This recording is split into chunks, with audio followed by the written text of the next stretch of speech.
శ్రీమాత్రే నమః. అమ్మవారి యొక్క 61వ నామం సుధాసాగర మధ్యస్థాయై నమః.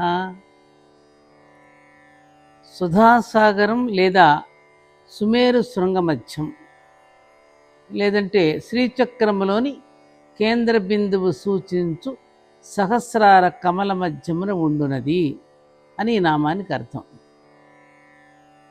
సుధాసాగరం, అలాగే సుమేరు శృంగ మధ్యం, లేదంటే శ్రీచక్రములోని కేంద్ర బిందువు సూచించే సహస్రార కమల మధ్యమున ఉండునది.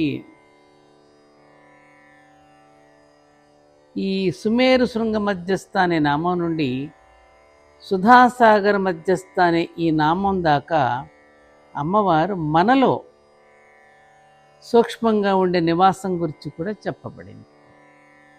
మనలో కూడా అమ్మవారు ఉందని కదా, అమ్మవారికి ప్రతిరూపాలమే మనమని చెప్పుకుంటున్నాగా. కాబట్టి మనలో అమ్మవారు ఎక్కడుందో ఆ చిరునామా అని కూడా తెలియచేస్తుంది.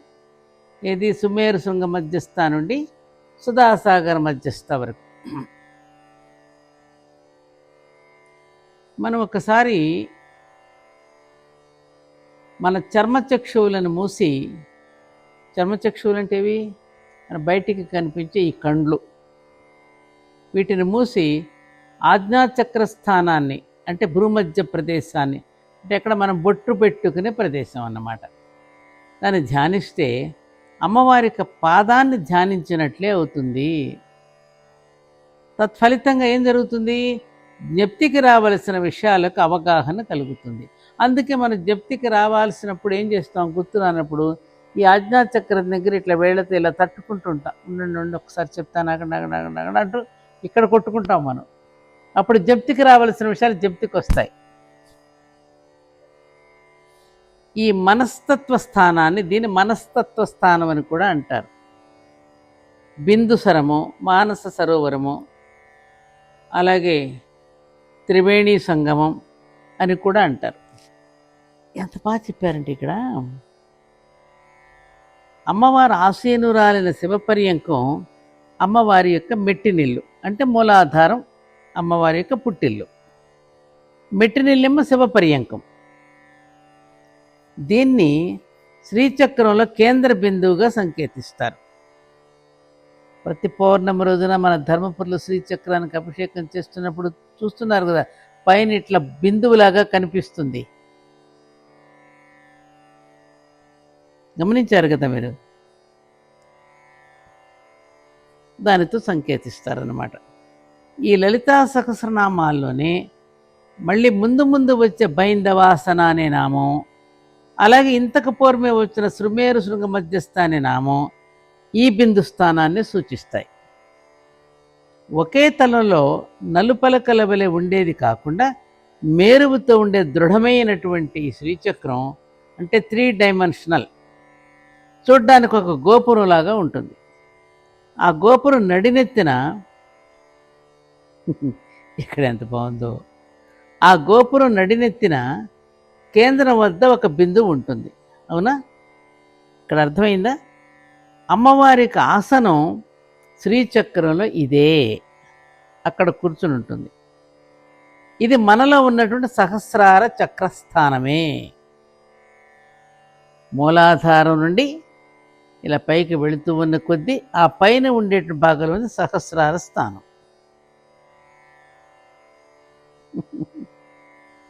ఈ బ్రహ్మరంధ్ర ప్రాంతంలోనే సహస్రార కమల స్థానం కూడా ఉంటుంది. అమ్మవారు పాదము ఉంచే పీఠస్థానము మనలో ఆజ్ఞాచక్రం వద్ద ఉంటుంది. అంటే ఏమిటి?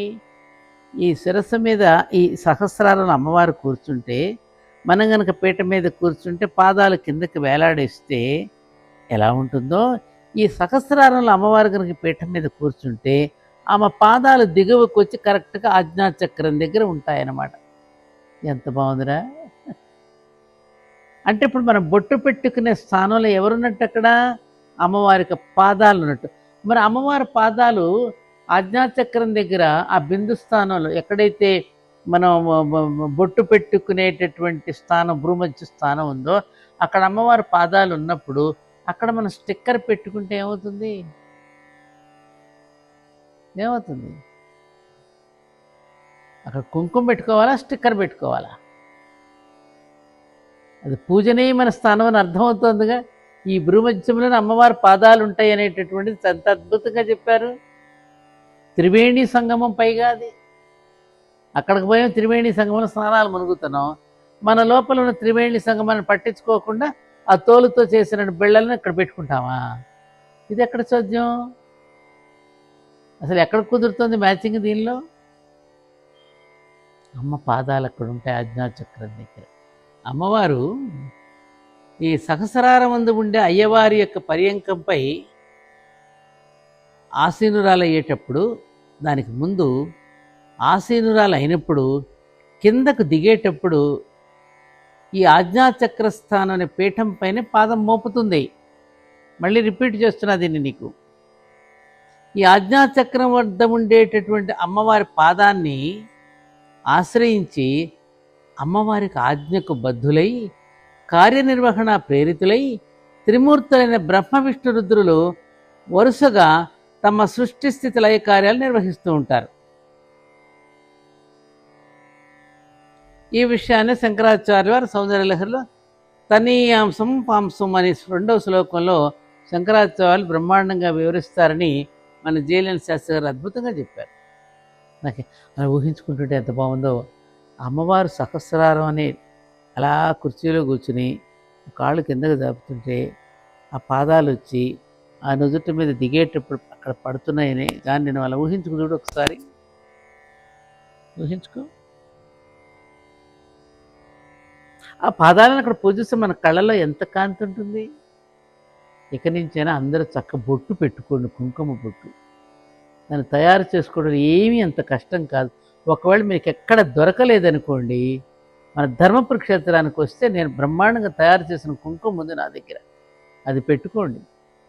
అందంగా కనపడతారు. చక్కగా ముఖమంతా ఎంతో శోభిల్లుతూ చూసేవాళ్ళకి ఒక రకమైన ఒక అనుభూతిని, ఆనందాన్ని కూడా కలిగిస్తుంది బొట్టు పెట్టుకున్న వాళ్ళని చూస్తే.